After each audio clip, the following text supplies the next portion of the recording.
Jester, level 24 upgrade. This time I'm going to be installing Dusty's motor shroud cover. This will keep all the dirt and water out from the electronics, and believe me guys, now that I have that fan on the motor, I'm going to want to protect it. There is, however, a couple things I'm going to have to do before I install this. So the first thing I'm going to take care of is the antenna tube. As you can see, it sticks out of the body. Now the shroud covers all the electronics in the middle, so what I'm going to have to do is bend the antenna tube over the receiver box. And there's a neat little trick that you can do. So I just can't put a bend in the antenna by forcing it. I'm going to have to, keep it that way. And the trick is using a lighter. After you put the bend in the antenna, you're basically just going to go ahead and run it underneath the tube. You'll notice that it'll start to flex. Once it starts to flex, hold it in the position that you want to, and then just let it cool down. And then when it cools down all the way, it's going to stay that way. This is a really smart modification I saw on YouTube, and it's one of those things that I love to pass on to you guys. And check that out. I no longer have to worry about the antenna tube sticking out the top of the body, not to mention it's a lot more protected inside of there. So the second thing I'm going to do is tint the windows, because it's going to look a bit funny seeing the bag underneath there.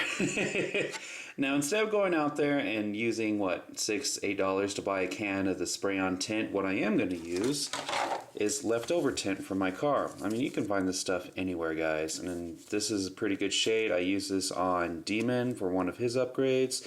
All I have to do is literally cut out the right sizes, put it on with some soapy water, and bam, I'm done. And check out that tint, guys. Turned out pretty good. Rather clean on the inside, but now we can finally move on to the Dusty motor shroud. So they say that the zipper goes towards the front, and as you can see, there is Velcro on the inside. Now they give you some extra Velcro to go and attach to the outside of the RC, so I'm going to have to trim this just right, and then I can finally install this. And there you have it, guys, a rather quick, easy installation. We got the zipper on top for more access. For the battery doors, well, they ended up giving you a little extra, so it creates this perfect little flap so you can easily pull it off.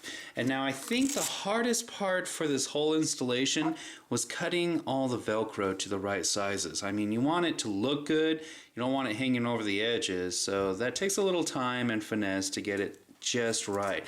But once you do, then it's all downhill from there. I know it doesn't look great, but the body perfectly covers it up, and I don't have to look at anything I don't want to. But thanks again, Coyote. Believe me, this is going to help in keeping this RC clean. And that was Jester's level 24 upgrade.